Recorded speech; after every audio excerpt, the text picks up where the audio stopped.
রাত্রেবেলা ঝড় হয়েছিল, দেখো বন্ধুরা কি অবস্থা আমার ঘরের।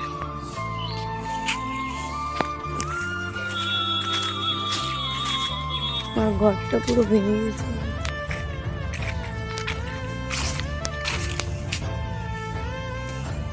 ঘরের উপর ওই যে মোটা গাছটা ভেঙে পড়েছে, দেখো কত বড় সর্বনাশ।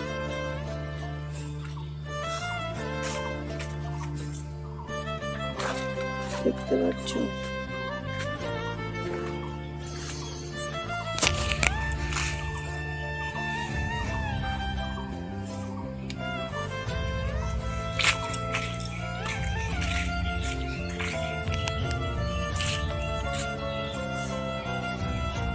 তো ঝড়ের অবস্থা তো দেখে বুঝতে পেরেছ। দেখো আমার মুরগির খাঁচাটা পুরো ভেঙে গেছে। এইখানে টিনটা ছিল, টিনের উপর পড়েছে, তো টিনটা আর আস্ত নেই। এই খাঁচাটায় আর মুরগি পুষা যাবে না, এমন পরিস্থিতি হয়ে গেছে। কি আর করব, দেখো কি হয়ে গেল। আর এইখানে বাথরুমের এইখানে আমের ডালটাও ভেঙে গেছে। মানে কেমন ঝড় হয়েছে। শুধু আমাদের এই 5 মাইলেই বেশি ঝড় হয়েছে শুনলাম। আর আমাদের 5 মাইলে যে রাস্তার পাশে যে পিলারটা আছে না, সেটাকে পুরো দুমড়ে মুচড়ে দিয়েছে, এমন অবস্থা। আর আমার ঘরের তো পুরো চালের উপর পড়েছে, দেখলে প্রথমে। আর কি করব বুঝতে পারছি না। এই সুন্দর রান্নাঘরটাকে নিয়েই সবটুকু আমার জীবন বলতে গেলে। এইখানেই আমার খাওয়া দাওয়া সব কিছু। মানে বাড়িতে যতটা টাইম কাটাই, সব থেকে গুরুত্বপূর্ণ টাইম বলতে গেলে এই ঘরটাই। তো আজকে সেই ঘরটারও এই পরিস্থিতি, আর মানা যাচ্ছে না এটা। মানে এতটা কষ্ট লাগছে আমার দেখে। আর এদিকে তো চারিদিকের অবস্থা খুব খারাপ, পুরো খড়ির পালাটাও গেছে ভেঙে।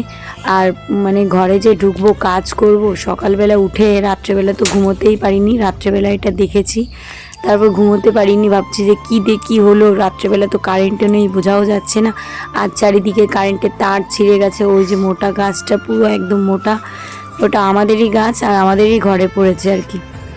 এর আগের বছর যে ঝড়টা হয়েছিল আমফান না, তার আগে কি যেন একটা ঝড় হয়েছিল, সেই ঝড়ে অনেক গাছ ভেঙেছিল, কিন্তু এতটা ক্ষতি হয়নি।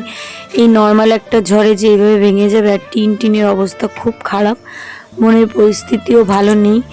জানি না আজকে কেমন ব্লগ শেয়ার করব তোমাদের। এই ভাঙাচুরা সংসার আর দেখতে ইচ্ছা করে না, দেখাতেও ইচ্ছা করে না। কি বলবো, সত্যি ভীষণ কষ্ট হচ্ছে। তোমরা যদি কারো নিজের পরিবারে এমন হয়, সত্যি মেনে নেওয়া যায় না, তাই না বলো? তো এই যে দেখো টিনটাও তো গেছেই। আর এই যে টিনের উপর এত বড় একটা গাছ পড়েছে, তাহলে ঘরের পরিস্থিতি কেমন হবে। তো ঠাকুর কি জানি আমাদের সঙ্গে কেন এমন করছে। আর দেখতেই পাচ্ছো কত মোটা একটা গাছ। চলো ঘরটা খুলি, এখনো পর্যন্ত খুলিনি, ঘুমোতে পারিনি রাত্রেবেলা, জানো তো টেনশনে। তো ভোরবেলা ঘুম ভেঙে গেছে। ছাদের ঘরে ঘুমিয়েছিলাম, মানে ছাদের ঘরে বলছি, তো রাত্রেবেলা তো ঘুমিয়েছি, টেনশনে ঘুমোতে পারিনি।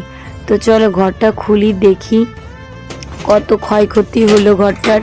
তো ঘরের ভিতর তো মালপত্র যা আছে, যে বড় একটা ফ্যান আছে, আর কারেন্ট নেই, তো সেইভাবে তো দেখাতেও পারছিলাম না তোমাদের। ফোনে একদমই চার্জ ছিল না, এই যে পয়সা দিয়ে চার্জ দিয়ে নিয়ে এলাম, 5 টাকা করে নিল, কারণ জেনারেটর দিয়ে হয়তো। আর আমার বাড়ির পরিস্থিতি তো দেখেছো, এখনো এটা ঠিক করা হয়নি। মানে গাছ কাটার মেশিন আনতে হবে, নাহলে হবে না। এই আর এর ভিতর না প্রচুর পোকা, এই গাছের ধারে যাওয়া যাচ্ছে না। দেখো এই যে এই পোকাগুলো, নেশো পোকা, এত কামড়াচ্ছে কি বলবো। তাই জন্য একটুখানি যে কলপাটটা পরিষ্কার করেছে আর হালকা। তো আমি এখন চলো রান্না করি। এই যে এনেছি রূপচাঁদা মাছ, আর এখানে এনেছি এই যে কচু। ওই বাসন টাসন চা বানিয়ে খেলাম, এখন এই উনুনেই রান্না করব। আবার যদি গ্যাসও ফুরিয়ে যায়, বুঝতেই পারছো সব কিছু মানে গোলমাল হয়ে গেল কেমন যেন। দেখো কি অবস্থা, পরিস্থিতি তো তোমরা দেখেছো। রান্না বসিয়ে দিয়েছি, আর এইখানে আছে এই রূপচাঁদা মাছ এনেছিলাম, ধুয়ে টুয়ে বসলাম। আর আমি চালটা ধুয়ে এনেছি। আর এখানে দেখো এই কচু কেটেছি, যেই কচু কাটতে গিয়ে আমার এত হাত চুলকাচ্ছে। আর এই মাত্র এই জিনিসটা রাখলাম এই টেবিলটার জন্য।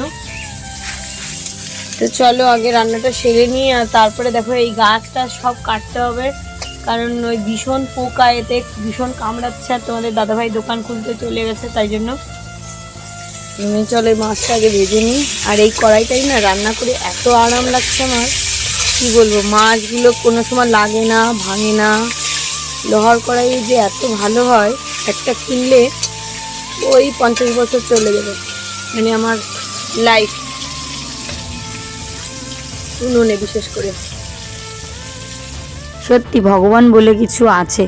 আর কি বলবো, এত বড় একটা গাছ পড়েছে ঘরের, কিন্তু ওই যে টিনটা একটুখানি বেঁকেই গেছে, তাছাড়া কিন্তু ঘরের ভিতর যত মালপত্র ছিল কোনো ক্ষতি হয়নি। এটা দেখে এত ভালো লাগছিল, কারণ ঘরের ভিতর কম বেশি যাই হোক, দামি হোক কম হোক, ঘরে তো টুকটাক যে জিনিস থাকে দরকারি, সেই জিনিসগুলোই একটা একটা করে কত কষ্ট করে বানিয়েছি বলো, এই সংসারটা যখন শুরু করেছি তখন থেকে।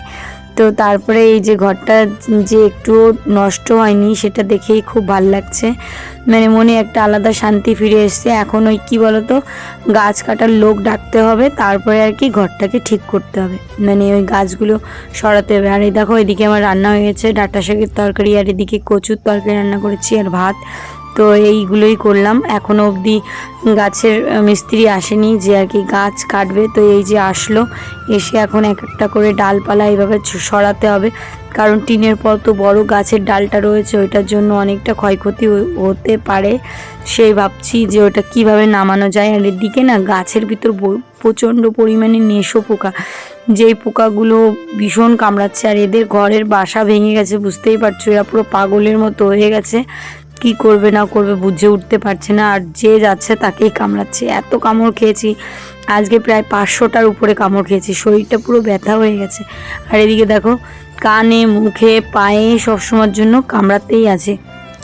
আর এদিকে ও আর কি ওই ছেলেটা, ওকে সকালবেলায় ফোন করে ডাকা হয়েছে যে তাড়াতাড়ি করে চলে আসো, এসে গাছটাকে কেটে দিয়ে যাও। এইভাবে ঘরের উপর গাছ ফেলানো থাকলে কেমন লাগে দেখতে, তো যত তাড়াতাড়ি সম্ভব এই গাছটাকে কেটে আর কি সরানো হবে।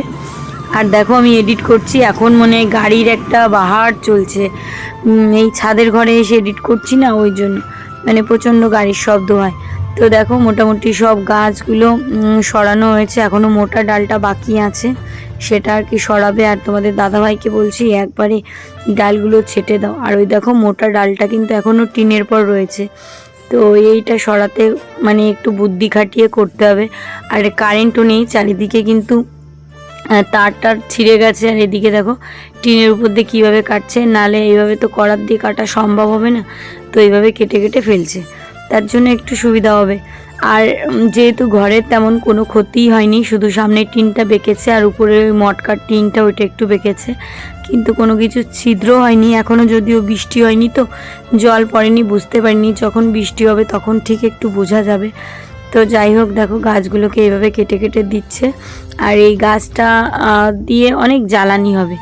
তো এই যা তেমন মানে ক্ষতি বলতে কি, ঘরটার উপর টিনটা একটু বেঁকে গেছে, তাছাড়া খুব একটা ক্ষতি হয়নি, ভগবান আছে, মানে বলে না পুরো রাখে হরিত মারেকে, তেমন একটা ব্যাপার। খুব যে ক্ষতি হয়েছে সেটাও না, আবার নর্মাল হয়েছে সেটাও বলবো না, কারণ এটা অনেক মারাত্মক কিছু হতে পারতো যদি ওই ডালটা একদম মানে তীরের মতো গিয়ে ঢুকতো, তখন কিন্তু অবস্থা ক্রিটিক্যাল হয়ে যেত, কিছু থাকতো না ঘরে। 50,000 টাকার উপরে ঘরের ভিতর জিনিস আছে, যেমন বলতে পারি আমার মেশিনটার দাম 12,000 টাকা, তারপরে ফ্যানটা 6,000 টাকা, তারপরে মিট কেস, তারপরে এদিকে টেবিল, গ্যাস, চাল ডাল দিয়ে সব কিছুই তো ঘরের তেলের টিনে নিয়ে সব কিছু। তো ওরা খারাপ, দেখো ওরা সিরিয়াসলি নিচ্ছে না, বুঝতেই পারছো কি অবস্থা আমাদের বাড়ির। আর ওকে বলছি অমনি বলছি হ্যাঁ আমি ভেঙে দিয়ে গেছি, এটা কোনো কথা? বোমা বোমা তুমি বলো, বৌমার আজকে জন্মদিন, হ্যাপি বার্থডে বলে দিও বন্ধুরা। দেখো তুমি আগে 2 দিন আগে তো হলুদ কালারের তিলক নিতে, এখন কেন সাদা তিলক নিচ্ছ বৌমা? ওটা তো রাধা তিলক ছিল তাই, আর এটা কৃষ্ণ তিলক, এই জন্য। তাহলে মানে রাধা তিলক তখন নিতে, আর এখন কৃষ্ণ তিলক কেন নিচ্ছ? মানে রাধা তিলক মাছ মাংস খেলে পড়া যায়, তাই তো? না না ওটা না। আর কৃষ্ণ তিলক মাছ মাংস না, ও নিজেই বলছিল আমাকে যে রাধা তিলক পুরো নিরামিষ খাই তো এই জন্য। ও নিরামিষ খাওয়ার জন্য সাদা তিলক নিতে হয়, তাই তো? ও আচ্ছা, এটা যদি কেউ না জেনে থাকো, এটা কিন্তু এটা কিন্তু একটা উপকারী কথা। আমরা তোমার লোকে আমার আমাকে কোন বসাই তুমি সত্যি তো, এই যে দেখো বয়স মাত্র 19 বছর, আমার বৌমা কেবল 19 বছর হলো। এই 19 বছর হয় নাই, বলো 18 বছর বৌমা। হ্যাঁ 18 বছর বৌমার বয়স। তো বৌমা এই বয়সে যে এতটা ঠাকুর ভক্ত, কি বলবো, সারাদিন পুজো পুজো আর্চা নিয়ে থাকে, দিন রাত 24 ঘন্টা, বুঝতেই পারছো। আর আমরা দেখো, আমরা সব পাগলি। পাগলি হওয়ার কারণ আছে, বুঝতেই পারছো, বাড়ি ঘরে অনেক কাজ। তো চলো, রাতে থাকতে এই ঘরে তাহলে কি হতো বলো? ওরে বাবা, তাহলে তো আমি মনে হয় কি এইখানেই মনে একটা থাকতাম। করে দিতে। আমার কত জিনিস নষ্ট হতো বলো দিনই, যদি এই ঘরের ভিতর সত্যি পুরোপুরি গাছটা ঢুকে যেত। নষ্ট হয়ে গেছে এইখানে পড়েছে। এই দেখো, এই মেশিন নষ্ট হতো, মিট কেস নষ্ট হতো, গ্যাস নষ্ট হতো, খাট নষ্ট হতো, ফ্যান নষ্ট হতো, প্রায় সব মিলিয়ে গড়ে আমার ঘরটা দিয়ে 50,000 টাকার জিনিস বাস হয়ে যেত। 50,000 টাকার জিনিস বাস হওয়া মানে বুঝতে পারছো। চলো পরে আবার কথা হচ্ছে, স্নান করব, তার আগে দেখি যতটা কাজ গুছিয়ে পারি। আর আজকে আমার একজন স্পেশাল মানুষ আসবে, আমি তো ভীষণ খুশি। চলো আমার তো এদিকে দেখো, আমার বর তো কাজ করেই যাচ্ছে, আর আমি না, আমার শরীরে প্রচণ্ড অ্যালার্জি। আমি যখনই এই গাছগুলো ধরতে যাচ্ছি, এত পরিমাণে আমাকে পোকা বেড়ে কুড়ে ধরছে, কি বলবো, শরীরের ভিতর পুরো জ্বালা যন্ত্রণা উঠে গেছে। এমনিতে মশা কামড়ালে আমার অ্যালার্জিতে মানে সারা গা ফুলে যায়, তেমন একটা ব্যাপার। আর এই যে বাগান বাড়ি, তো এখানে প্রচুর মশা মাছি পোকা মাকড়, এইগুলোর অভাব নেই। তবু একা বর কাজ করবে, সে সকাল থেকেই করছে। এই কারেন্ট নেই বলে দোকানেও বসতে পারিনি। তো কারেন্ট তার পরেই চলে আসছিল, কারেন্টের গাড়ি তো সবসময় যাতায়াত করে রাস্তা দিয়ে। তো তাও দেখো, তাড়াতাড়ি করে দোকান বন্ধ করে এই জিনিসগুলো তো ঠিক করতে হবে। আর একার দ্বারা কি এগুলো সম্ভব বলো, এমন একটা জিনিস। তারপরে এই যে দেখো, টিনটাকে ঠিক করছি, কারণ টিনটা পুরো বেঁকে একদম অবস্থা খারাপ। তো ভাবলাম যে একটু হাতুড়ি দিয়ে ঠিক করার চেষ্টা করি। ওদিকে ওর বাবা কাজ করছে, আর এদিকে আমি এটা ঠিক করছি। তো এই ছোট্ট সংসারটাকে তো সুন্দর করে সাজানোর চেষ্টা করি। দেখো, যখনই একটু সুন্দর করে সাজানোর চেষ্টা করি, তখনই এরকম একটা হয়ে যায়। তারপরে শুনেছি আমার মা আসবে। তো এই যে দেখো, মা কিন্তু এসে গেছে। এমনি শরীরটা একদম ক্লান্ত হয়ে গেছিল, ঘরে এসে শুয়েছি। তো মা সারপ্রাইজ দিতে চেয়েছিল, অনেক দিন থেকে আমার মেয়ে বায়না করছিল, আর আমিও বলছিলাম আসোই না বেড়াতে। প্রায় 1-1.5 বছরের বেশি হয়ে গেছে মা আসে না। তো দেখো, মা এসে মুখ টুক ধুলো, আর মা এনেছে আঙুর ফল, লেবু, খেজুর, তারপরে এনেছে। আর এদিকে দেখো, আমি সেই কলার বড়া বানিয়েছিলাম, লাড্ডু ছিল, ওগুলো আর খাওয়া হবে না। আর এদিকে আমশক্ত, তারপরে গাছের বেগুন, শসা, লেবু, তারপরে এদিকে জিলেপি, আর এখানে এনেছে সর্ষে। এখন আর কি বাজারে যাব, কিছুই নেই বাড়িতে। এখন রেডি হয়ে গেছি, এখন যাব একটু পাত্রা বাজারে। এই যে ব্যাগ নিয়েছি, চলো ওই ঘর থেকে ব্যাগ নিয়ে আমার আবার ওই বাড়ি যেতে খুব ভয় লাগছে, এত পরিমাণে নিশো পোকা। তো বোনকে নিয়ে বেরোলাম, কারণ ও আসার পর বলছে, দি তুই একা যাবি, তাহলে চল আমিও যাই। তো মাছ বাজারে ঢুকলাম, বাজারে চলে এসেছি। আর এখানে এসে দেখি যে শঙ্কর মাছ। আমার বোন বলছিল নেওয়ার দরকার নেই দি, আমি বললাম যে তাহলে কি খাবি, দুপুরবেলা তো সেভাবে খাওয়া দাওয়া করেনি, তো তাড়াতাড়ি বাড়ি গিয়ে রান্নাবান্না করতে হবে। তাই জন্য দেখো, এখান থেকে 500 মতো শঙ্কর মাছ নিলাম। দেখো বন্ধুরা, রান্না করছি রাত্রেবেলা, এই যে পটল ভাজা, আর এদিকে ভাতটা আমার হয়ে গেছে।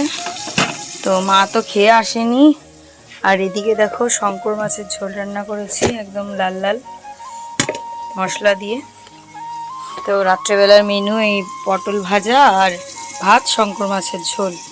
আর এদিকে আমার শসা, পেঁয়াজ এগুলো রেখেছি, এগুলো কাটবো।